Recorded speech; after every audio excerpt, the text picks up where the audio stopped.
የበለጸገች ሀገር የመገንባት ራዕይ ይዘን እንደ ሀገር ባለፉት አመታት ትልልቅ ስራዎችን በሁሉም ሚኒስቴር መስሪያ ቤቶች ስናከናውን ቆይተናል። የበለጸገች ሀገር የምትገነባው በበለጸገ ዜጋ ነው። ዜጎችን ሳናበለጽግ የበለጸገች ሀገር እንድትኖረን ማድረግ አይቻልም። የበለጸገ ዜጋ እንዲኖረን ለማድረግ በምግብ የበለጸገ እና ትምህርት እና መሰረተ ልማት በተሟላ መንገድ ያገኘ ዜጋ ያስፈልገናል። ዛሬ በምርምርና ጥናት ተረጋግጦ ወደ ስራ እንዲገባ የታሰበው ጨውን በአዮዲንና በፎሊክ አሲድ የማበልጸግ ስራ ኢትዮጵያን የማበልጸግ ራዕይ አካል ተደርጎ የሚወሰድ ነው። የፈጠራ እና የፍጥነት እና የመስተካከል ራዕያችንን የምናደርግበት ስራ ተደርጎ ሊወሰድ የሚችል ነው። ይሄ ስራ በዓለም ደረጃ በአዲስ መልክ በእኛ ጥናትና ምርምር የተገኘ ሰፊ ጊዜ ተወስዶ የተሞከረ የዜጎቻችን የመቀንጨርና ከምግብ መበልጸግ ጋር ተያይዞ ያሉትን ችግሮች በዘላቂነት መፍታት የሚያስችል ልዩ የፈጠራ ውጤት ነው። በዚህ ስራ ላይ የተሰማራችሁ ይህን ተግባር የመራችሁ ተመራማሪዎችን፣ የሚኒስቴር መስሪያ ቤት ከፍተኛ የስራ ኃላፊዎች፣ ሚኒስትሮችንና ሚኒስትር ዴኤታዎችን በዚህ አጋጣሚ ላመሰግናችሁ እወዳለሁ። እንኳን ደስ አላችሁም ልል እወዳለሁ። እንደ ሀገር ባለፉት አመታት በአምራች ኢንዱስትሪ ዘርፍ የኢትዮጵያን ተወዳዳሪነት እና ዘላቂ ስኬታማነት የሚያረጋግጡ በርካታ ስራዎች ሲሰሩ ቆይተዋል። በተለይ ደግሞ የኢትዮጵያ ታምርት ንቅናቄ ከጀመርንባቸው ያለፉት 4 አመታት ወዲህ በዘርፉ በጣም ትልልቅ ውጤቶች ተገኝተዋል። የኢንዱስትሪዎቻችን የማምረት አቅም አጠቃቀም በማሳደግ ኤክስፖርትን በማሻሻል ገቢ ምርትን በመተካት አዳዲስ የስራ እድሎችን በመፍጠር እና ትልልቅ ኢንቨስትመንቶችን ወደ ኢትዮጵያ በመሳብ በኩል የተገኙ ውጤቶች እጅግ በጣም አበረታቾች ናቸው።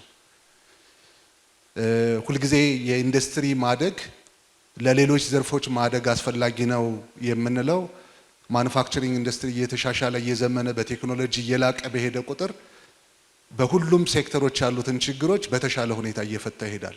ምክንያቱም አብዛኛዎቹ ችግሮቻችን በቴክኖሎጂና በእውቀት የሚፈቱ ናቸው። እስካሁን ድረስ በማኑፋክቸሪንግ ኢንዱስትሪ እንደ ሀገር በሰራናቸው ስራዎች የግብርናን ዘርፍ ችግር በመፍታት ትልቅ ስራዎች ተሰርተዋል። ፋብሪካዎችንም ጭምር በማምረት የዘርፉን እድገት የበለጠ የሚያልቁ ተግባራት ተከናውነዋል። የመኖ ፋብሪካዎችን እዚሁ በሀገር ውስጥ ማምረት ተችሏል። ብዙ የግብርና ምርትና ምርታማነትን የሚያሳድጉ ማሽኖችን አምርተን ወደ አርሶ አደሩ ለማሰራጨት ተችሏል። በማዕድን ዘርፍም የሰራናቸው የወርቅ ማጠቢያ ማሽኖችና አጠቃላይ የማዕድን ዘርፉን ሊያሳድጉ የሚችሉ በጣም በርካታ ስራዎች ተሰርተዋል። በሀገር ውስጥ መጽሐፍንና የመሳሰሉ ህትመቶችን በማተምና በማሰራጨት የትምህርት ዘርፉን በመደገፍ በኩል በጣም በርካታ ስራዎች ተሰርተዋል። አሁን ደግሞ በጤና ዘርፉ የማኑፋክቸሪንግ ኢንዱስትሪ ምን ሚና ሊጫወት ይችላል የሚለውን ነው እያየን ያለ ነው። ከዚህ በፊት ጨውን በማበልጸግ ዘይት እና ዱቄትን በማበልጸግ በጣም አበረታች ውጤቶች ተገኝተዋል። የዛሬው ደግሞ ጨውን በአዮዲን እና በፎሊክ አሲድ የማበልጸግ ስራ በዚሁ በአምራች ኢንዱስትሪ ዘርፍ በኩል እንዴት መከናወን እንደሚችል እና እንዴት እየተከናወነ እንደሆነ የምናይበትና የድጋፍ ስፋቱን እና ጥልቀቱን ለማየት የምንችልበት ደረጃ ላይ ደርሰናል ማለት ነው። ቀደም ሲል ባሉ ጥናቶች እንደ አውሮፓውያን አቆጣጠር ከ2011 በፊት በአዮዲን የበለጸገ ጨው የተደራሽነት መጠኑ ከ10% የሚበልጥ አልነበረም። ነገር ግን የፖሊሲ ማዕቀፎች ወጥተው በአምራች ኢንዱስትሪዎች በኩል አዮዲን በልጽጎ ለህብረተሰቡ ተደራሽ እንዲሆን በመደረጉ ምክንያት ሽፋኑ ከ90% በላይ እንዲደርስ ማድረግ ተችሏል።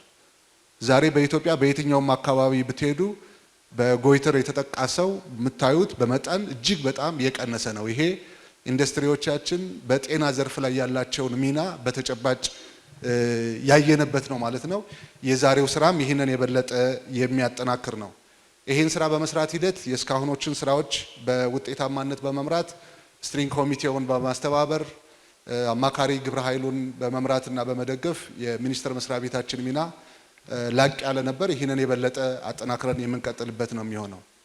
በተለይ አዮዲንን ከፎሊክ አሲድ ጋር የማዋሃድና በዚህ የማበልጸግ ስራ አንደኛ ከተደራሽነት አኳያ ወጪ ከመቆጠብ አኳያ ያሉንን መሰረተ ልማቶች ተጠቅመን ለህብረተሰቡ ተደራሽ በማድረግ በኩል ፍቱንና አይነተኛ መፍትሄ የሚሆነው አሁን የጀመርነውን ስራ ዳር ማድረስ ነው የሚሆነው ማለት ነው። ስለዚህ ይሄ ከኛ አኳያ በጣም ጥሩ ጅምር ብለን የምንወስደው ነው።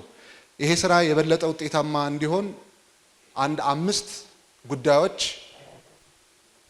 ደግመን ደጋግመን ልናስበባቸው ልንሰራባቸው የሚገቡ ጉዳዮች አሉ። አንደኛ አስተማማኝ የግብዓት አቅርቦት መኖር መቻል አለበት።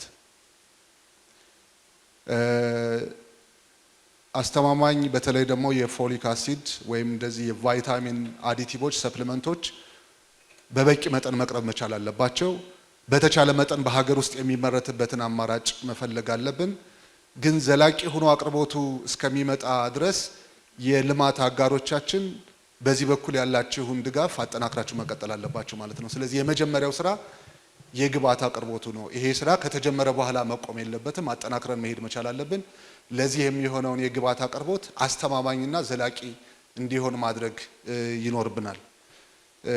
ከግብዓት አቅርቦቱ ጋር ተያይዞ የሚኖረውንም ወጪ የተጋነነ ሆኖ ህብረተሰቡ የሚሸሸው እንዳይሆን የግብዓት መኖሩ ብቻ ሳይሆን በዋጋም ተመጣጣኝና ለህብረተሰቡ በተሻለ ዋጋ የምናቀርበው መሆን መቻል አለበት። ለዚህ ሁሉም አጋሮች የበኩላቸውን አስተዋጽኦ ልታበረክቱ ይገባል።